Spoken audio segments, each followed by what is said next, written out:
Olá a todos e sejam bem-vindos a mais um episódio do podcast Passe e Desmarcação, podcast que vai falar sobre a atualidade internacional do futebol.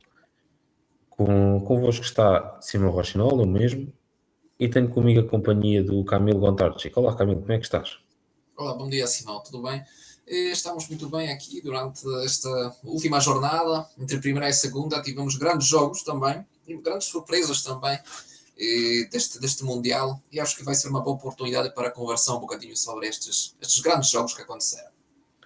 Estamos a gravar no sábado de manhã, dia 20 de junho, ou seja, estamos aqui no meio da segunda jornada, mais ou menos, mas ainda temos alguns assuntos pendentes da primeira.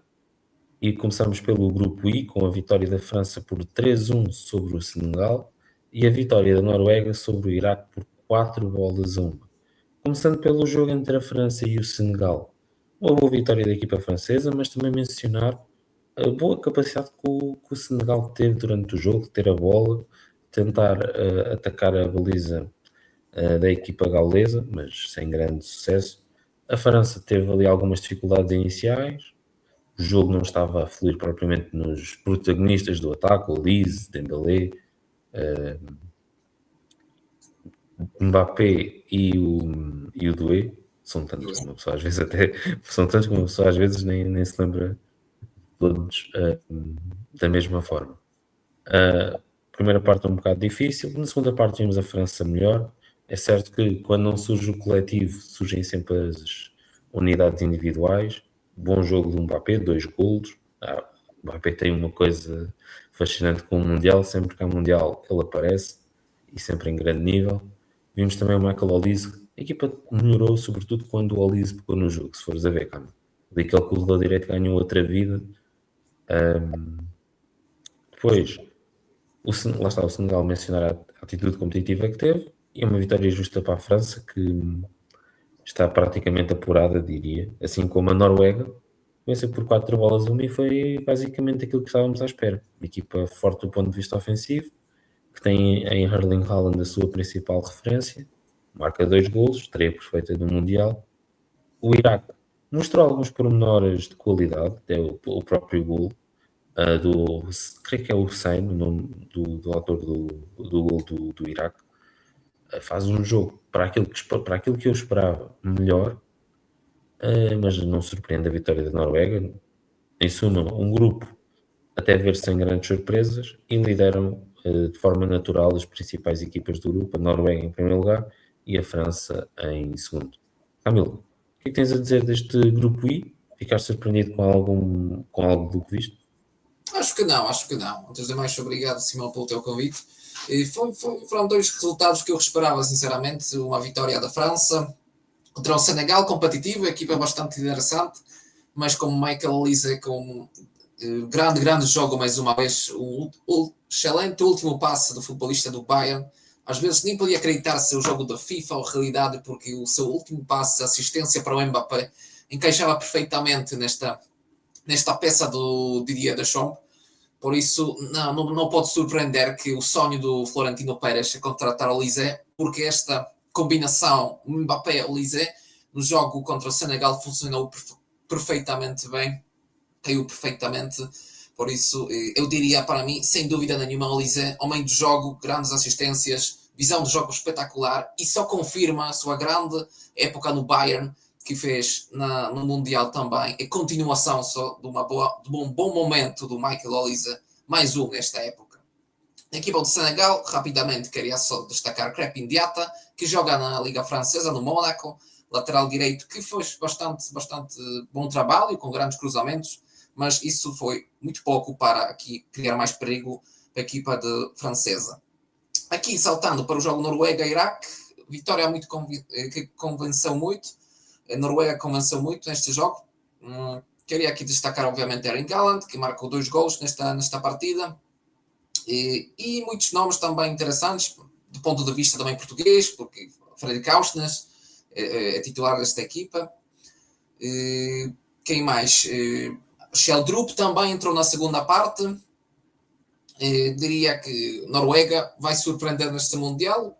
Claro que o Iraque não é uma equipa muito competitiva, tem futebolistas relativamente pouco conhecidos, mas o Noruega, diria eu, além do guarda-redes, tem grandes futebolistas em cada posição.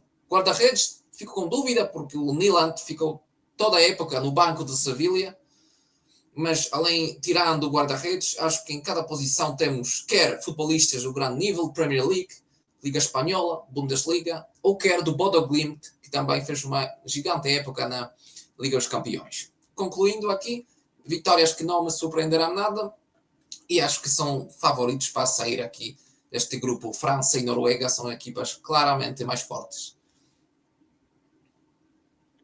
Seguimos agora para o grupo J. Não sei se queres acrescentar mais alguma coisa, Camilo, se podemos seguir em frente. Podemos seguir em frente, claro que sim.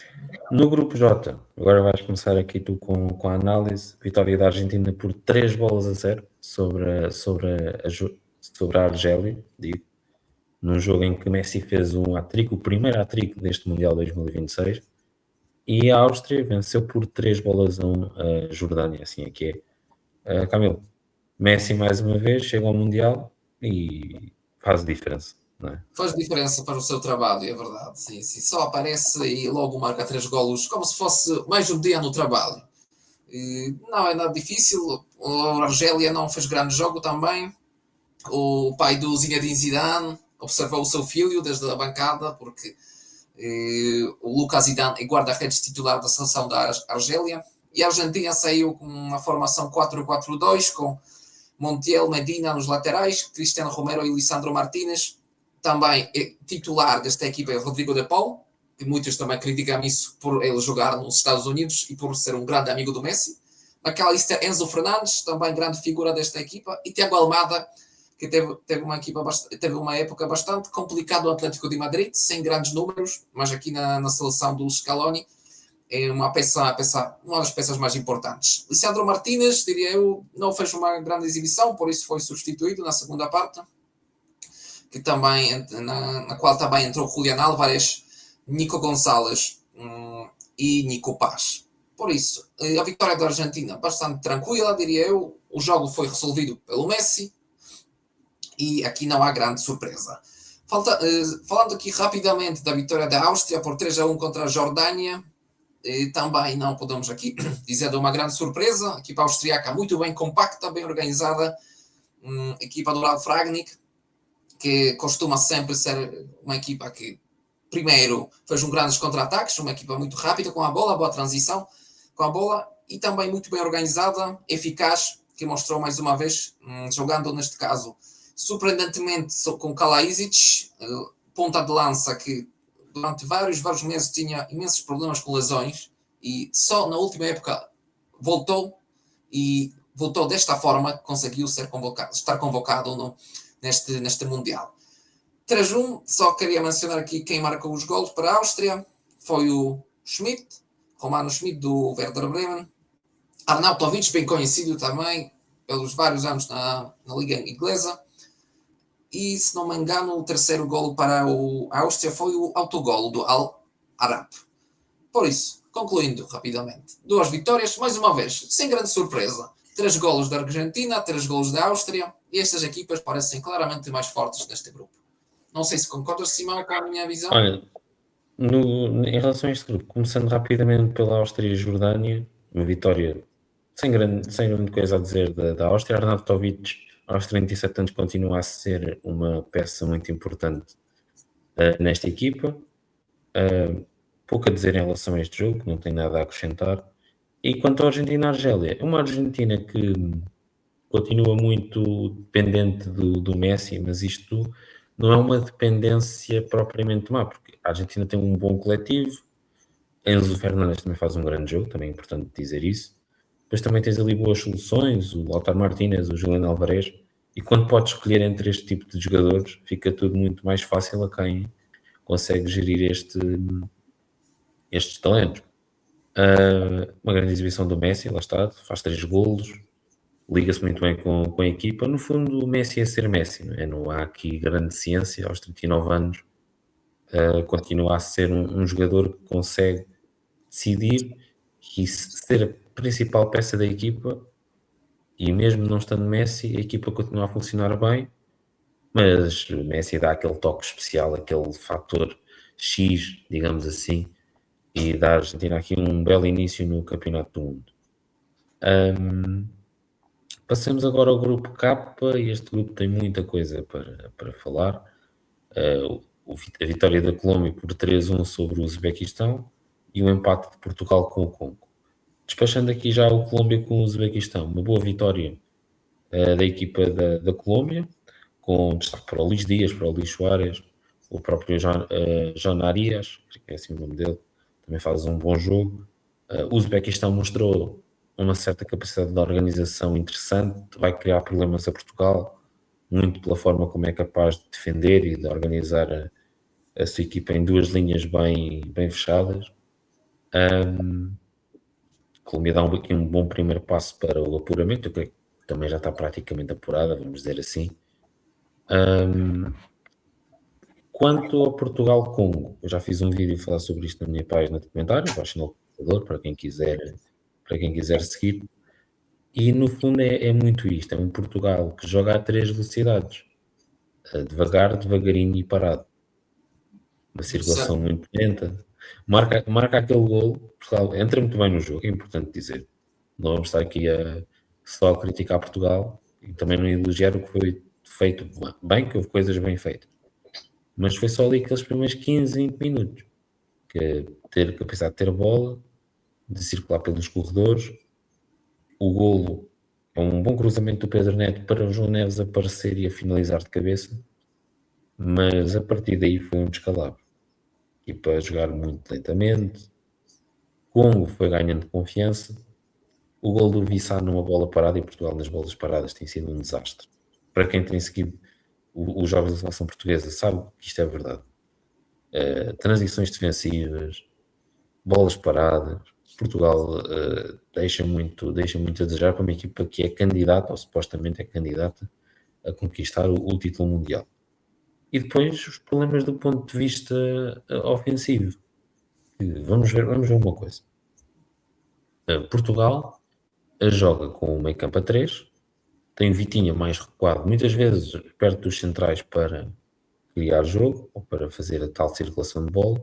O Bruno Fernandes e o João Neves praticamente ali entre linhas para receber a bola, em vez de haver uma dinâmica maior no meio campo. Bernardo Silva tem que estar encostado ao corredor direito, mas depois tem que vir para dentro e o Cancelo fazer algo. Depois não há ali grande entendimento. E o Bernardo também já não tem essa capacidade de vir de fora para dentro. Hoje em dia é um médio centro. E as pessoas têm que perceber isto. O Bernardo é um médio centro. Quem o viu no Manchester City sabe disto. Que é um jogador que tem que estar no centro do jogo para poder aparecer, não encostado. O Pedro Neto, até mesmo assim, até é dos melhorzinhos neste jogo, porque quando teve espaço para correr com bola, correu, fez ali 2 ou 3 cruzamentos de qualidade. Ainda assim foi dos jogadores que teve mais protagonismo no jogo. E depois aquela questão, Cristiano Ronaldo, que é, se toca muito na bola é porque está a atrapalhar, se toca pouco é porque não está a fazer nada, se mexe muito é porque se devia mexer menos, se mexe pouco é porque se devia mexer mais. No fundo, o ambiente à volta de Cristiano Ronaldo não é bom na equipa. Já se percebeu que ele tem que ser titular e não vai sair dessa posição. Agora, tentar encontrar um caminho para que quem está à volta dele consiga relacionar-se com ele durante o jogo. Já que ele não vai sair, tem que se criar esse ambiente. Acho que Ronaldo tem as suas limitações, como é evidente, é um jogador de 41 anos, não vamos estar aqui a pôr paninhos quentes na questão, mas é preciso aqui criar outro tipo de dinâmica. E depois, a partir do banco, Roberto Martínez é simplesmente patético. E vou utilizar aqui a expressão, sem problema nenhum. É absolutamente patética a forma como mexe a partir do banco de suplentes. Ok, no momento saiu para entrar Nelson Semedo. Eu creio que havia ali um problema qualquer com o lateral esquerdo do PSG. É aceitável, apesar de achar que quer Dalot, quer Mateus Nunes dão mais garantias no corredor direito. Ao intervalo, mete Chico Conceição no lugar de Bernardo. Chico fez melhor que Bernardo, é importante dizer isso, ali partiu do corredor direito, ali uma outra vida, dentro daquele devagarinho e parado que foi o jogo da seleção portuguesa. Mas acho que Trincão poderia ter acrescentado mais. E depois as últimas 2 substituições, o Gonçalo Ramos entra, o que é que nós pensamos? Fazer dupla com o Ronaldo no ataque, mas fez ali uma coisa que ninguém percebe muito bem o que é. Se calhar Gonçalo Ramos nem ele próprio sabia o que é que estava a fazer. Também o que diz muito do desnorte do treinador. E depois, Rafael Leão entra e tem uma entrada péssima no jogo. Péssima, está completamente perdido neste momento. E não sei porque é que o João Félix não entrou. Porque é uma coisa fantástica. Momentos em que o João Félix estava menos bem, entrava quase sempre no jogo. Hoje que está numa boa fase, vamos dizer assim, podem dizer, joga na Arábia Saudita, é fácil marcar golos, fazer assistências, pá, está bem, tudo certo. Somos a ver jogadores da Arábia Saudita, o Theo Hernandes é titular no Al Hilal e é titular na seleção francesa. E ninguém diz nada quanto a isto. A verdade é essa. Fabinho, na Um, seleção brasileira, também joga, desculpa. Sim, sim. Exatamente, o próprio Ibanhas no Brasil. Agora, o Rafael Leão entra no lugar do Pedro Neto e a equipa piorou também desse lado. É que o Roberto Martínez conseguiu, na maior parte das ocasiões, piorar a equipa. E nem usa uma quinta substituição. Também é importante mencionar isso.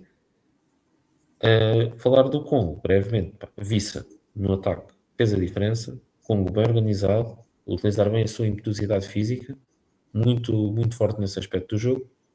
E percebeu que não precisa assim de muita coisa para travar Portugal. E quem vai jogar contra Portugal, neste caso o Uzbequistão e a Colômbia, já percebeu aqui coisas que pode fazer nos seus jogos. Roberto Martínez está de saída da seleção. Isso já é um dado assente. Mas mostra, isto é uma coisa que me faz uma confusão brutal, é como é que um treinador que está há mais de 3 anos numa equipa, que chama praticamente sempre os mesmos jogadores, tirando aqui umas alterações de momento derivadas de circunstâncias de lesões ou castigos, ou que aparecem outros jogadores em grande destaque, que fica difícil não serem chamados. Como é que um treinador que trabalha há 3 anos com o mesmo plantel, ou praticamente o mesmo plantel, e quem está de fora vê os jogos e parece que a equipa não se conhece. Parece que estão a jogar a primeira vez.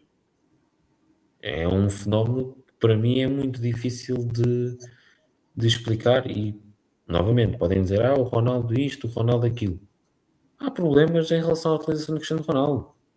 Eu já disse aqui e volto a dizer, para mim o Cristiano Ronaldo é um jogador que pode ser útil à seleção em determinados contextos e quanto menos jogar, mais impacto pode ter. Porque entrar fresco do banco não é a mesma coisa que entrar no 11 como titular. E isto nota-se nos jogos. Gonçalo Ramos poderia dar outras soluções à equipa e pouco conta para o Totobol. Agora, será que é porque Cristiano Ronaldo não querer sentar-se?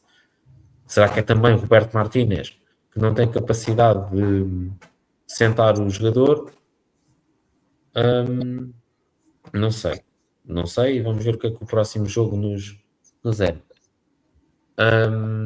Carmelo, o que é que tens a dizer sobre isto? Então, antes de mais, diria que foi um resultado justo de Portugal. Vendo o jogo, fiquei muito desiludido pela forma como é que eles jogam. Mas antes de eu falar, queria fazer brevemente uma rápida pergunta para ti, Simão. Se tu concordas com Peter Schmeichel, que ele disse que o Roberto Martínez desperdiçou a melhor geração da Bélgica e agora está a fazer a mesma coisa com Portugal. Concordas com isso? Com as palavras do guarda-redes dinamarquês? Olha, Gamel, em relação à Bélgica, sim. Em relação a Portugal, é difícil dizer, é difícil não discordar. Ou melhor, é difícil discordar de Peter Schmeichel, mas já ganhou uma Liga das Nações. Está bem que não é um europeu, não é um mundial, mas a zeros não ficou. E Portugal também não tem assim tantas competições ao longo da sua história para dizer que pode-se recusar ao ponto de ganhar uma Liga das Nações. Mal ou bem, pode-se dizer o que se quiser, mas ganham uma Liga das Nações. Agora, que o trabalho podia ter sido muito melhor, podia. E há talento. Há talento. Agora, se esta é a melhor geração de sempre de Portugal, Provavelmente sim. Há quem diga que é. Nós estamos a sair aqui um bocadinho do tema mundial, mas brevemente para fechar. Há quem diga que a geração de ouro de Portugal foi durante a altura dos anos 2000, início dos anos 2000. Mas Portugal não ganhou nada. É A verdade. verdade é essa. Impactos. E gerações que não foram tão. Uma geração que não foi tão boa, que foi 2016, e que não é tão boa como a de hoje, por exemplo, e ganhou o europeu. E uma geração um pouco melhor ganhou a Liga das Nações 2019 e depois de 2025. Liga das Nações, não, lá está, não é a Liga Europa, não é o Mundial. Mas é um título. Quem dera a muitas seleções dizer que tem 2 Ligas das Nações no currículo. Uhum. É importante também dizer isto. Agora, o trabalho de Roberto Martínez não é bom. Não é. Uma Liga das Nações é curto. Agora, se vamos a analisar o trabalho dele, vai ao Europeu, quartos de final com a França, perde nos penaltis. Perder com a França nos penaltis não é. Aliás, e até hoje digo, para mim é das melhores exibições de Portugal com o Roberto Martínez. É frente à França. Agora, no Mundial, se Portugal, por exemplo, cair cedo, e que o cedo é 16 avos, 8 de final, é um fracasso. E isso tem que ser dito, sobretudo com uma geração muito boa de jogadores. Eu acho que Portugal está naquela fase de jogadores no topo das carreiras. Bernardo Silva, o Bruno Fernandes, o próprio Pedro Neto, apesar de ser uma figura menor. Tens outros jogadores, o João Cancelo também, o Rubén Dias, e depois tens outros jogadores a aparecer, Nuno Mendes, a aparecer, que já são grandes craques, mas ainda têm mais mundiais, se calhar o próximo mundial vai ser o prime deles, vamos dizer assim, o Vitinho, o João Neves, o Gonçalo Ramos, o Mendes, o Trincão se calhar já não, o Trincão já tem 20 e alguns anos, e outros jogadores que possam aparecer daqui para a frente, um Rodrigo Mora, um Kenda, o futuro dirá. Agora, para esta geração mais antiga, digamos assim, para esta que está no Prime, sim, fica a desperdiçar-se aqui um bocado. Eu acho que Portugal não era favorito. Depois do que se viu com o Congo, ainda menos é. Mas também, para quem exige um Mundial da Portugal, acho que também é um pouco irrealista nesta fase. Vamos dizer assim. Não sei se queres acrescentar aqui mais alguma coisa em relação ao tema Portugal. Não, rapidamente, que para mim não acredito que seja possível jogar de forma tão previsível com tanta criatividade que o Portugal tem. Simplesmente não consigo perceber a lógica. Como é que com tanto talento, só o jogo trata-se de fazer tantos cruzamentos sem grande sucesso. E também não percebo a lógica do Roberto Martínez. Para que convocar 26 futebolistas se depois usa 13, 14, máximo 15? Porque eu tenho quase toda a certeza que durante este torneio não vai entrar nem sequer Gonçalo Guedes ou Trincão, ou vão entrar no muito 93, 94 relativamente só para entrar e sair logo. Roberto Martínez, o que me incomoda imenso, tem medo de arriscar, de ser o mesmo chefe da equipa. Comparando, por exemplo, é um político, Camilo. É um político. Ele tem que é um agradar a toda a gente. Certo, mas não tem personalidade. E acho que na equipa das estrelas é preciso ser um bocadinho Ancelotti, é preciso ser um bocadinho Zidane e tomar decisões e ser homem, mostrar aqui a personalidade. E se é preciso tirar o Ronaldo, é preciso, porque eu sou o treinador e quem manda aqui sou eu, não é Cristiano Ronaldo, sou eu. E se eu acho que para o coletivo é o melhor meter, por exemplo, o Gonçalo Ramos, ou dar mais minutos para João Félix, ou começar desde o início com o Conceição, acho que dava muito mais jeito, porque o objetivo é a seleção, o coletivo, não são os números do Ronaldo. Mas os números do Ronaldo atrapalham muito a seleção, porque ele quer atingir no número 1000 de golos. Também fala muito nos meios de comunicação sobre isso. Isso atrapalha outros futebolistas que ficam depois um bocadinho perdidos no campo, porque estão à procura do Ronaldo. E acho que muita mais liberdade teria, por exemplo, o Bruno Fernandes, ou o Chico, ou o Rafael Leão, que eu pessoalmente não sou grande adepto, mas teria muito mais liberdade jogando com o Gonçalo Ramos. E sempre vou voltar atrás ao jogo Portugal-Suíça no Mundial. Quando Portugal venceu 4-1 sem Ronaldo, com 2 gols de Gonçalo Ramos. A equipa mostrou-se muito fluida, com muitos contra-ataques. Jogo agradável para cada adepto. Mas com Ronaldo, Mas, acho que mas sabes o que é que eu acho, Camilo? Eu acho que o Fala aí nessa questão do Ronaldo já não tem a mesma agilidade, precisa de ter outras coisas para poder render, nomeadamente, como eu já disse, jogar menos, mas sobretudo também é aquela questão de... Vou tentar aqui brevemente fazer aqui uma comparação entre o que faz Scaloni com Messi e o que faz Roberto Martínez com o Cristiano Ronaldo. Tu vês muito talento à volta da Argentina. Enzo Fernandes, o Lautaro Martínez, o Leandro Alvarez, Nico Paz, o Nico Paz, que está a aparecer, outros jogadores na equipa. Mas tu vês uma capacidade para ter Messi, pá, aos 80 minutos sai. Ou se for preciso, agora chega à terceira jornada com a Jordânia, se for preciso não joga. Pá, não vale a pena estar a jogar. E tu vês Roberto Martínez, com muito talento à volta de Cristiano Ronaldo, tentar perceber que Ronaldo não é a peça principal. Eu acho que a Argentina, se Messi amanhã sair, já está encaminhada para o pós-Messi. Messi é aquele, como eu tinha dito, é aquele fator X. E Scaloni usa Messi como esse fator diferenciador que acrescenta muita qualidade, mas tem uma base bem definida. Roberto Martínez não. Roberto Martínez olha para este meio campo fantástico, tenta conciliar os jogadores por estatutos e não por qualidade e por química coletiva, vamos dizer assim, utilizar esta expressão.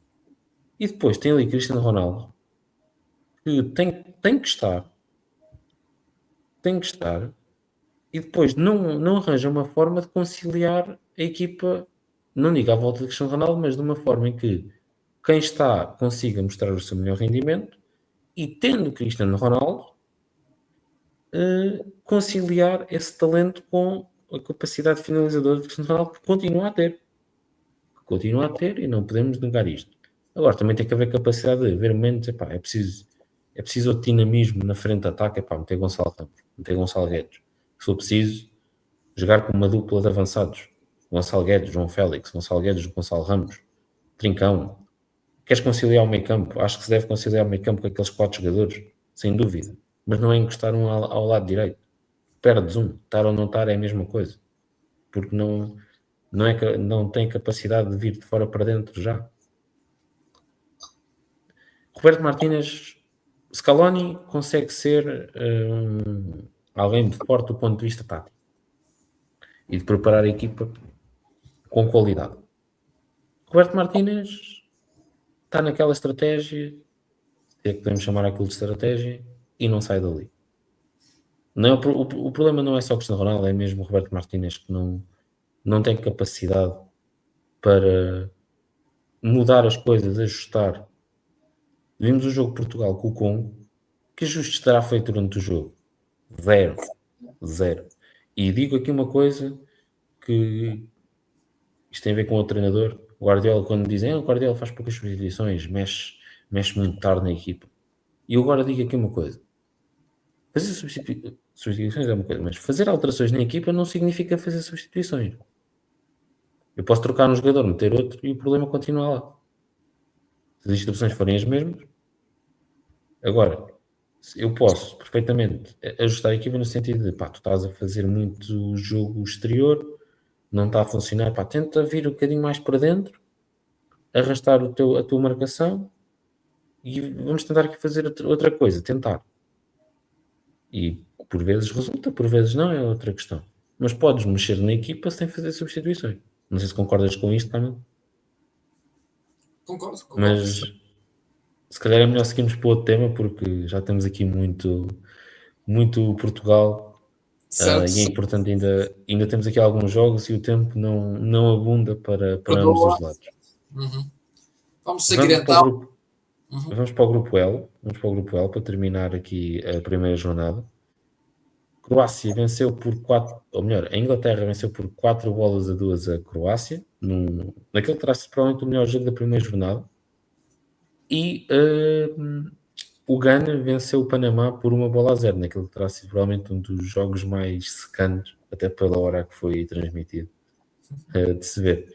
Eu vou começar só rapidamente pelo Ghana, antes de passar a palavra, eu vou falar rapidamente do jogo do Ghana com o Panamá.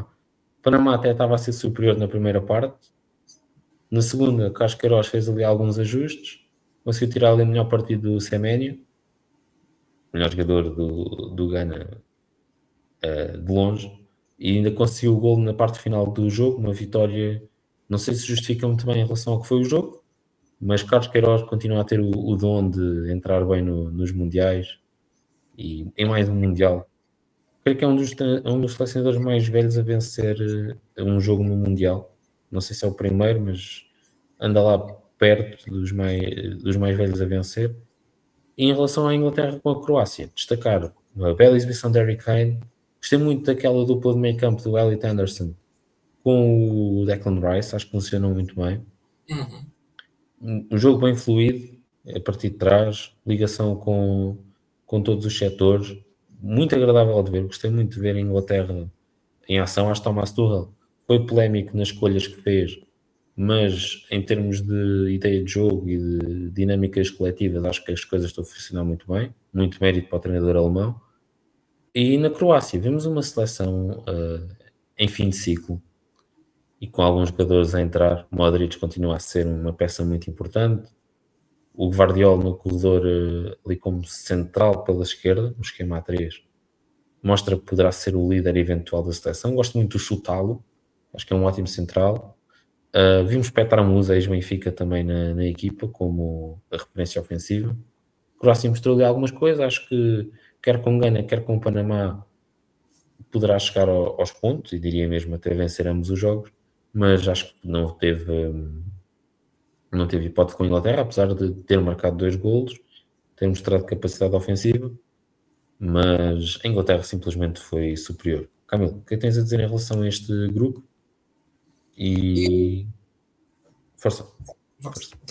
Então, concluindo aqui rapidamente, o jogo Inglaterra-Croácia acho que foi um dos melhores, sem dúvida, muito dinâmico, com muitas ocasiões, jogo atrativo também, e com o Livakovic a aparecer outra vez cada 4 ou 2 anos, relativamente, sempre aparece este guarda-redes com o Guillermo Ochoa um bocadinho, não se fala muito dele, parece que alguns guarda-redes, sobretudo nesta posição, têm esta dificuldade em se encaixar bem na sua equipa, por exemplo, no futebol estrangeiro, mais exigente. Por exemplo, o Livakovic jogou na Turquia, depois passou pelo Girona, sem grande sucesso, na verdade nem jogou, voltou para a Dinamo Zagreb, voltou a ser titular, aparece aqui Mundial, competição internacional, e outra vez brilha, outra vez Livakovic, apesar de encaixar 4 golos, fez um grande jogo, Dominic Livakovic. Tu elogiaste muito bem os 2 centrais, Guardiola e Soutalo, concordo, mas eu gosto muito mais do Vuskovic, que é de central de 19 anos, que jogou na última época no Hamburgo. É um central muito, muito inteligente, com grande também eficácia de cabeça, grande cabeceador também. Marcou 6 golos na Bundesliga, que não é fácil, e a época passada marcou 7 na Liga Bélgica, que mostra que uma das suas maiores pontos fortes é sem dúvida o jogo aéreo e grande remate. E também queria elogiar aqui Baturina, que grande golo que ele marcou frente ao Inglaterra, pé direito, remate muito forte, praticamente impossível para defender para o Jordan Pickford. E gol do Peter Musa, que também passou pelo futebol português e pelo Avista e Benfica, mostra aqui agora que está num bom momento da sua carreira, no FC Dallas, marca com muita regularidade, nesta época tem 12 golos em 13 partidas, que só mostra que, na minha opinião, foi um erro despachá-lo o Benfica e contratar outro croata que nem sequer está convocado, mas custou 22 milhões de euros, que é Ivanovic. Equipa da Inglaterra, eu diria muito interessante. Eu estou aqui a observar com muita atenção o desenvolvimento de Anthony Gordon, não só aqui na seleção da Inglaterra, mas também como que corre a sua etapa no Barcelona, porque custou muito dinheiro, não um futebolista, digamos, muito falado, mas, na minha opinião, tem várias características interessantes e queria ver também se na equipa do Thomas Tuchel também consegue mostrar o seu talento e sua grande capacidade de remate e da definição. Foi um jogo em Inglaterra-Croácia. Outro jogo que aqui temos neste grupo foi se não me engano, Gana a Panamá, certo? Já tinhas falado, um grande jogo. Se não conseguires dormir, agradeço, eu recomendo ver este jogo. Se tiveres algum problema de insónia, é bom meter aqui o Gana de Carlos Queiroz com o Panamá, com gol de Airen, que tem 20 anos, Futebol Clube do Porto quer contratá-lo. O problema é o preço, porque o Porto não tem 15 milhões para gastar. Por isso, acho que vai ficar na lista de espera, entre aspas. Panamá, sem grandes destaques, pelo menos eu não encontrei nenhum futebolista interessante neste jogo, que não significa que o Panamá já perdeu tudo, porque é uma equipa de Thomas Christiansen, o espanhol, nasceu na Dinamarca, com um bom passado pelo futebol espanhol, tem várias ideias, acho que interessantes, o único que falta é o material, porque ideia já tem, falta o bom material, porque futebolistas não são do grande nível, para ser totalmente sincero. E foi este o grupo, eu não tenho nada mais para acrescentar aqui. E seguimos então, então a primeira jornada. Terminamos a primeira jornada então com a análise do grupo L. Seguimos agora para o grupo A para a segunda jornada. México 2, África do Sul 0, Coreia 2. Atenção, México 1, Coreia do Sul 0.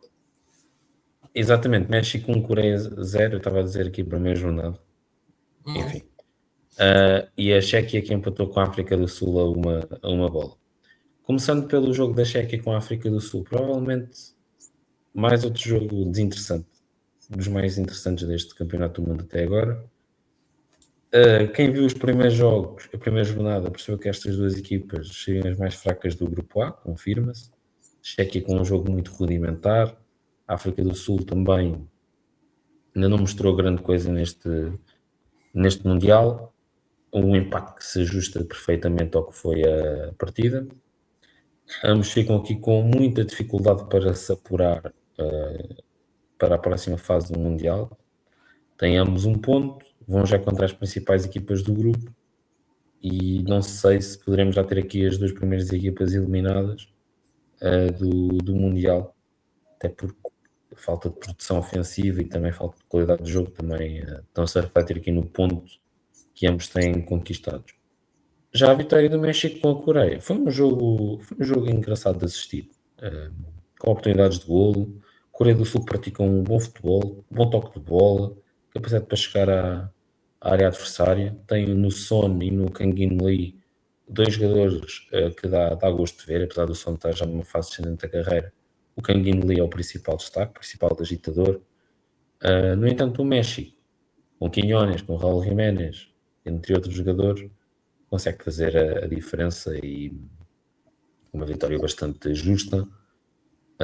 E só está apurado, com 6 pontos.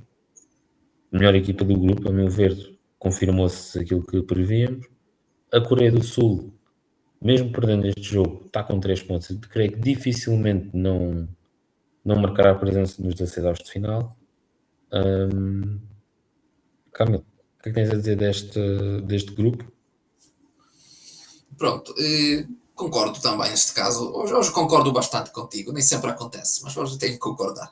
O México acho que é justo o vencedor desta partida contra a Coreia do Sul. É uma equipa também. Joga em casa, isso também. Não vamos aqui. Mentira, isso facilita muito a forma como a equipa joga, seus adeptos, a forma como é que eles jogam. Sente-se muito confortável jogando em casa. Equipa de Vasco Aguirre, que tem várias soluções bastante interessantes.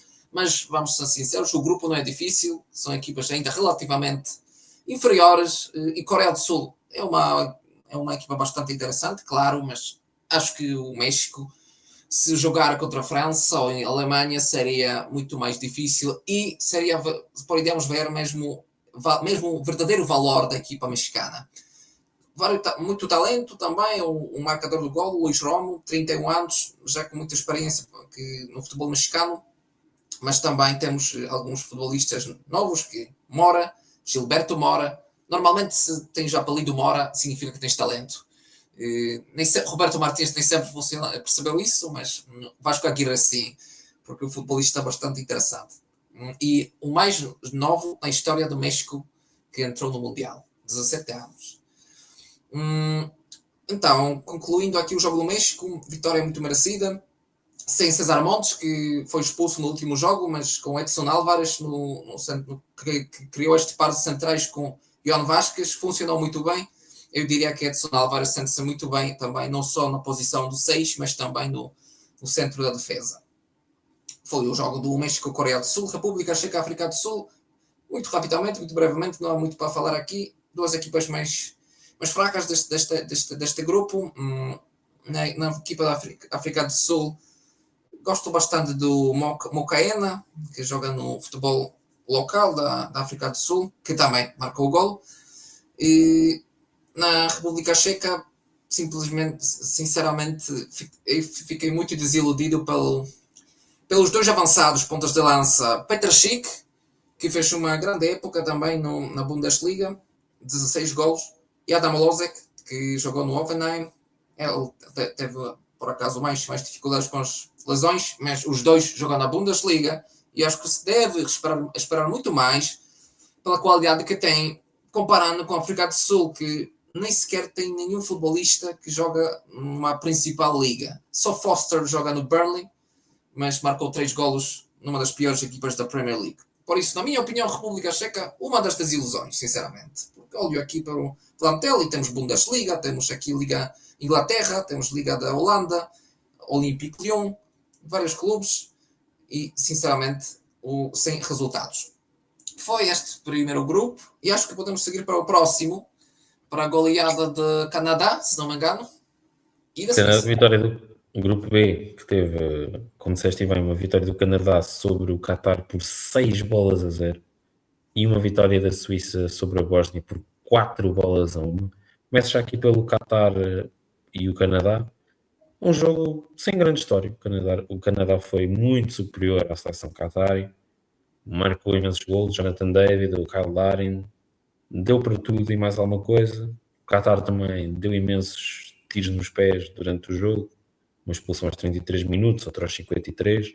De lamentar a lesão do jogador do Canadá, que fraturou o Kone, fraturou a tíbia, vai estar algum tempo de fora. Rápidas melhoras para ele. Mas em relação ao jogo, não foi nada que não esperasse, não é? No sentido do Canadá é muito mais forte que o Qatar. A surpresa foi o Qatar ter conseguido empatar com a Suíça na primeira jornada, não tanto esta vitória claramente expressiva do conjunto orientado por Jesse Marsch. Da Suíça com a Bósnia. Foi um jogo que gostei de ver. Gostei de ver este jogo. Até ver talvez o melhor nesta segunda jornada até agora. Gostei muito de ver a Suíça em ação, mais até a partir do momento em que o Manzabi é lançado, que é talvez um dos jogadores em maior destaque na seleção helvética, mas que Murat Yakin insiste em lançar a partir do banco. E nós vimos, Manzabi entra, já estava difícil para a Suíça, Manzabi entra, gols, assistências, dá outra energia ao ataque da Suíça e o resultado fala por si. A Bósnia ainda conseguiu chegar ao gol, num belo gol da equipa da Bósnia. Creio que o grupo B, depois de ambos os jogos terem ficado empatados a 1 na primeira jornada, eu diria que o Qatar e a Suíça, o Canadá e a Suíça estão praticamente apurados e vai ser interessante ver o que é que o Canadá frente à Suíça no duelo da terceira e última jornada vão nos oferecer, até porque acho que diria que o Canadá é favorito, até pelo que se tem visto neste Mundial. E depois temos o Bósnia e Qatar, que eu acredito que a Bósnia vai aproveitar para somar uma vitória e passar, nem que seja através dos melhores terceiros classificados. Também, goleadas, há muita coisa a dizer ou nem por isso? Os gols falam por si? Eu diria que o Qatar não esperava muito da equipa de Lopetegui e acho que uma vitória muito merecida por parte da equipa de Jesse Marsch. Falando da Bósnia, acho que pela qualidade futebolística que tem, acho que a goleada não foi tão clara, pelo menos antes do jogo, porque quando vejo os convocados da seleção da Bósnia, temos aqui Dzeko, Demirovic, futebolistas da Bundesliga, com grande passado, Kolasinac também, e sofrer 4 golos contra a Suíça, com Manzabi como suplente, que para mim é muito confuso, porque Murat Yakin, tem algo de Roberto Martínez, que não quer optar pela solução melhor, não sei, porque o Manzambi encaixa perfeitamente na equipa, na 11 inicial da Suíça. Mostrou isso marcando 2 golos e fazendo uma assistência, que também teve um grande impacto do banco. Por isso, surpreende-me muito isso. Mas a equipa da Suíça mostra outra vez o relógio suíço bem organizado, equipa muito rápida, com Embolo e Ndoye, neste caso, e aqui mudou um bocadinho algumas peças comparando com o primeiro jogo, e fez boas alterações, mas continuo a dizer, Manzambi é um futebolista que depois de uma grande época no Friburgo, merece ser titular na equipa da Suíça, dos Helvéticos. Passamos agora ao grupo C. Camilo, agora vou-te deixar aqui brilhar para começar. Vamos dizer assim. Vitória do Brasil por 3-0 sobre o Haiti. Tal como eu, para quem não viu a segunda parte em direto, também não perdeu grande coisa. E uma vitória por 1-0 de Marrocos com a Escócia. No fundo, foi aquilo que esperávamos, não é, Camilo? 2 vitórias sem grande história. Sem dúvida, sem dúvida. O Brasil resolveu o jogo já na primeira parte. 2 golos de Mateus Cunha, que no primeiro gol teve um bocadinho de sorte, mas o importante é também aparecer na área, que Mateus Cunha fez isso comparando com o Igor Thiago. Na minha opinião, o ponta de lança mais completo. Simplesmente gosto mais do Mateus Cunha, que fez um grande jogo. Deu mais ao jogo. Deu mais ao jogo que o Igor no primeiro. Sem dúvida, marcou 2 golos também e criou grandes dificuldades. Aqui queria destacar a lesão do Rafinha, ainda não se sabe se é grave ou não, mas saiu na primeira parte, e entrou o Ryan do Bournemouth, que eu fiquei muito satisfeito, porque sou um dos adeptos deste futebolista, muito jovem, que curiosamente sempre nos primeiros jogos de cada competição marca golos. No Mundial não aconteceu isso, mas no primeiro jogo no Vasco da Gama marcou, no primeiro jogo pela seleção brasileira marcou, no primeiro jogo pelo Bournemouth também marcou, no primeiro jogo do Mundial não marcou, mas pelo menos se estreou e fez uma partida bastante interessante. Óbvio que já sem grande pressão, porque o Haiti é uma equipa que, na minha opinião, deixou imenso espaço e queria atacar mesmo o Brasil, que criou muito espaço para muitos passes longos, digamos assim, da segunda linha, ou mesmo através de Marquinhos, que fez muitos passes entre 2, 3 linhas, praticamente de Marquinhos para Vinícius, e por isso ficou com muitas oportunidades o Brasil, e se quisesse podia marcar mais 4 ou 5 golos. A seleção do Brasil. Quem mais pode destacar? Acho que na seleção do Brasil não... Coletivamente foi um grande jogo, esta vez com o Danilo, com o lateral direito, e Paquetá, Casemiro, Bruno Guimarães, aqui não muda a grande coisa. Importante também é que Mateus Cunha, jogador do Manchester United, marcou 2 golos. Foi o jogo do Brasil, diria, bastante tranquilo. Finalmente uma vitória da equipa do Carlo Ancelotti. Também Gabriel Martinelli entrou na segunda parte, Endrick, que muitos dos adeptos do Brasil esperam mais minutos para o Endrick, após uma grande meia época no Lyon. Na minha opinião também, neste tipo de jogos, Endrick entrou na segunda parte, não fez grande coisa, sinceramente, mas acho que mais uma solução da seleção do Brasil. Então, foi o jogo da equipa da Ancelotti, vitória que não pode surpreender, mas o que surpreende um bocadinho é a vitória do Paraguai frente à Turquia, e que o Paraguai... E Marrocos. Camilo, e Marrocos. E Marrocos. Falta Marrocos. Marrocos, ainda bem. Olha, estava tão apaixonado pelos jogos que me esqueci dos Marrocos. Ainda bem que estamos aqui as pessoas atentas no sábado de manhã, porque quando a pessoa entra este ritmo dos jogos, este flow dos jogos, esquece destes pequenos jogos, mas não é menos importante, porque o Marrocos fez um grande resultado ontem e venceu a Escócia após um gol rápido do Sabiri, já no segundo minuto, um remate fortíssimo, praticamente impossível para defender do Engelsgam. Equipa de Marrocos, equipa diria africana, meio europeia, porque a cultura do jogo é europeia. Futebolistas que nasceram na Holanda, Bélgica, Alemanha, Espanha, França, mostram cultura, futebol europeu. Por isso, gosto cada vez mais desta equipa dos Marrocos. Sinceramente, eu fiquei com dúvida, porque o selecionador é novo, o Abi não tinha grande experiência neste nível, mas conseguiu organizar bem as peças da seleção e neste momento funciona muito, muito bem. Sobretudo aqui, os dois centrais, Riyad e Diop, fazem bastante bom trabalho. Boadi do Lille, ontem não fez uma grande partida, por acaso, não fez um grande jogo, mas não podemos esquecermos que ele só tem 18 anos, é titular no Lille e já fundamental na seleção de Marrocos, que também não é fácil, e ontem também fez 90 minutos contra a Escócia. Brahim Dias, uma das estrelas da seleção, assistência também o gol do Zaibari, e também, obviamente, Hakimi, Mazraoui. Nem toda a seleção pode dizer que tenho laterais que jogam no Paris Saint-Germain e Manchester United, que mostra grande qualidade da seleção dos Marrocos, que na minha opinião do banco tem um bocadinho menos potencial, porque não são futebolistas, digamos, do primeiro nível, mas com o coletivo está a funcionar muito bem. Um jogo atrativo, rápido, e na minha opinião Marrocos não espera pelo adversário, ataca logo, faz contra-ataques logo, porque quer ditar, quer aqui pôr os seus regras de jogo, que na minha opinião uma tática muito, muito boa, pelo potencial que esta equipa tem. Agora sim, acho que já podemos seguir para o próximo grupo. Queria só falar aqui do grupo C, ainda falar aqui um bocadinho. Vitória do Brasil sobre o Haiti, não há muito a dizer. Vai ter uma equipa frágil também, e o Brasil conseguiu também explorar essas fragilidades. Como tu falaste bem, o Haiti também abriu assim um bocadinho de espaços, né, que quis discutir o jogo, também desfrutar um bocadinho da competição, porque vamos ser sinceros, mais tarde ou mais cedo, mesmo que o Haiti tivesse uma organização mais coriácea, dizemos assim, no sentido de estar muito fechada e de dar poucos espaços ao adversário, mais tarde ou mais cedo iria marcar. E a abordagem foi tentar desfrutar ao máximo, tentar surpreender.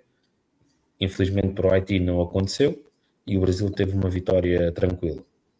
No jogo de Marrocos com a Escócia, uma vitória justa da equipa marroquina. Saibari marcou logo ao início. Depois também se calhar ali alguma gestão ao longo do jogo. Diria que o Brasil e Marrocos estão apurados.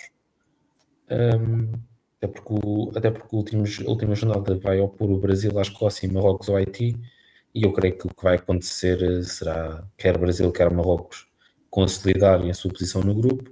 Vai ser a lei do golo para decidir quem ocupará o primeiro lugar, e Haiti e Escócia provavelmente estão no caminho para saírem logo na fase de grupos da prova. Quanto ao grupo D, e tentar aqui telegraficamente para não chegarmos aqui à hora de episódio, ou para não ultrapassar a hora, vitória dos Estados Unidos sobre a Austrália por 2-0, vitória que se construiu ainda na primeira parte, com um autogolo ao início e depois Freeman, creio que foi o Freeman a fazer o golo numa sequência de uma bola parada. Estados Unidos, ao leme do Pochettino, continuam a mostrar um bom futebol, com Dest, com Anthony Robinson, o Balongo no ataque, ainda temos o McKennie no meio campo, uma equipa com bons valores individuais, que dentro do campo mostram estar bem ligados e a jogar numa ideia de jogo que lhes assenta bem, na minha perspectiva, puramente garantido. Creio que pelo menos o primeiro objetivo da equipa americana foi cumprido, passar a fase de grupos e estar nos 16 avos de final. Veremos quem é que serão os adversários do conjunto norte-americano. No outro jogo, uma vitória do Paraguai por 1-0, Paraguai que ainda terminou o jogo com 10 unidades, uma boa vitória do conjunto sul-americano. A Turquia, para mim, continua a ser uma desilusão, 2 jogos, 2 derrotas. O próximo jogo será com os Estados Unidos e, sinceramente, vamos ver se o conjunto de Vicenzo Montella consegue somar aqui 3 pontos. O Paraguai tem 3, a Austrália também tem 3. Acho que só uma conjugação aqui de resultados poderá dar o segundo lugar à Turquia. Numa hipótese intermédia, poderá ficar até em terceiro, mas isto depende sempre de uma vitória turca. E o quarto lugar será claramente um fracasso para esta geração de talentos que nós já aqui elencámos e não vale a pena estar a elencar novamente. Camilo, em relação a este grupo, Estados Unidos apurado e depois Austrália, Paraguai e Turquia, ainda que a Turquia com 0 pontos, correm por fora para garantir uma ou até 2 vagas na próxima fase da prova. Eu já agora confirmei na página da FIFA que já a Turquia, duas equipas, Haiti e Turquia já vão voltar para casa, já não tem nenhuma possibilidade de se classificar. Já não? Já não, a Turquia Ok, já perdeu o confronto direto, é isso. no confronto direto. Por isso a Turquia já pode passar só algumas férias com os Estados Unidos, jogando os Estados Unidos, mas do ponto de vista esportivo não tem grandes hipóteses depois destas duas derrotas. Que, como disseste, e bem, desilusões, sobretudo uma grande desilusão, quando vemos tantos nomes de grande qualidade, Juventus, Real Madrid, e o Inter, Galatasaray, e a equipa perde contra o Paraguai, que toda a segunda parte jogou com desunidades. Após o cartão vermelho do Almirón, que pela primeira vez durante o Mundial foi aqui usada esta nova lei de Prestiani, chamada que não podemos cobrir a boca quando falamos, porque isso significa logo cartão vermelho. Almirón tive algum confronto com alguns com o Muldur da Turquia, algum confronto direto, alguma troca de palavras. O árbitro não teve nenhuma dúvida, decidiu expulsar o futebolista do Atlanta, mas isso não impediu a vencer aqui a equipa da Turquia, muito bem organizada. E só para concluir, o selecionador de Emiliano Alfaro, da Paraguai, disse que este jogo mostra a grande paixão do Paraguai pelo futebol e mostra o esforço que eles fizeram durante as eliminatórias e que estão a fazer agora. E é bom, o Paraguai não é grande jogo, não é magia, não são grandes golos, o trabalho, o esforço, é uma equipa, um coletivo, sem grandes estrelas. Obviamente temos Enciso, Almirón, Alderete, futbolistas já com um bom passado, ainda presente no futebol europeu, mas não se pode comparar com equipas contra a Colômbia ou a Argentina. Aqui é mais coletivo, trabalho e sorte, porque temos de dizer que o Paraguai teve sorte, mas conseguiu na mesma vencer este jogo e ter possibilidades de ainda se classificar, que acho que é bastante provável. Óbvio que tem ainda um jogo contra a Austrália, um jogo decisivo, mas nunca se sabe. Eu diria que esta vitória, nas condições tão complicadas, soube muito o moral da equipa do Paraguai, que agora vai ficar muito mais motivada para o próximo. Pode ser quer o último, ou quer um dos últimos jogos no Mundial, mas sem dúvida 3 pontos, vencidos nestas condições tão complicadas, sem dúvida ajudam, facilitam para o próximo jogo. E com isto, chegamos ao fim de mais um episódio do Passe de Desmarcação, novamente dedicado ao Mundial. É assim que vamos continuar até ao final da prova, antes de irmos de férias, ou de merecidas férias, depois de uma temporada desgastante. Camilo, mais uma vez agradecer-te por estares aqui presente, ao sábado de manhã, enquanto estás a trabalhar, que é importante dizer isto, que pronto, trabalho, Mundial, temos de conjugar as duas coisas. E eu voltaremos agora. Ordem diferente, Mundial e trabalho, nesta ordem. Exatamente, assim é que é. Voltaremos, em princípio, no final da segunda jornada. Até lá. Espero que gostem e que tenham gostado aqui e que gostem de estar aqui na nossa companhia a falar de futebol e, neste caso, do Mundial. Até à próxima.